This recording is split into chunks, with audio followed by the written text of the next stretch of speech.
જો તમે ગુજરાતના સાચા નાગરિક હો તો આ વિડીયો આખો જોજો. ભલે તમે લાઈક કે શેર કે કમેન્ટ ના કરો, પણ આખો જો આ વિડીયો.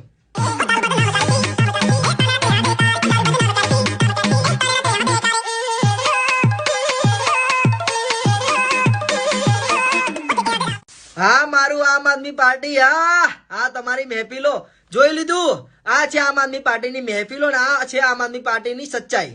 આમ આદમી પાર્ટીનું એક જ કામ છે, લોકોને ખોટા માર્ગે દોરવા. ગોપાલભાઈ ઇટાલિયા, તમે જે દારૂ દારૂ દારૂ દારૂ દારૂ દારૂ કરો છો બધા જ મંચ ઉપર, તમારા માટે બીજો એક સવાલ લઈને આવી ગયા છીએ. તમારા જ પાર્ટીના સક્રિય કાર્યકર્તા હમણાં જે સંકળાયા છે, આ બેનનું નામ જે પણ હોય XYZ, આ બેન હવે આમ આદમી પાર્ટીમાં નહીં રહેવાના, મને પણ ખબર છે, કાઢી જ દેવાના છે. આ બધી વિડીયો વાયરલ, તમારા જ આમ આદમી પાર્ટીના લોકો દારૂ પી રહ્યા છે, વિડીયો બનાવી રહ્યા છે, વાયરલ કરી રહ્યા છે, ફેમસ થઈ રહ્યા છે. વાવ, સુપર, મજા. કા આમ આદમી પાર્ટીના તમારા આતાશ્રી હોય કેજરીવાલ, જેણે દારૂ કાંડ કર્યો, શીશ મહેલ બનાયા, આમ આદમી પાર્ટીના કાર્યકર્તાઓ જે દારૂ પી રહ્યા છે, જુગાડ રમી રહ્યા છે. આ ખેડૂત ભાઈઓ, મારે એક જ તમારે હાથ જોડીને છે રિક્વેસ્ટ કે આ પાર્ટી ઉપર કદી ભરોસો ના કરતા. આ પાર્ટી ખાલી રાજકારણ કરવા આવી છે. બીજેપી બેસ્ટ હતી, બેસ્ટ છે ને બેસ્ટ રહેવાની છે. જો હંમેશા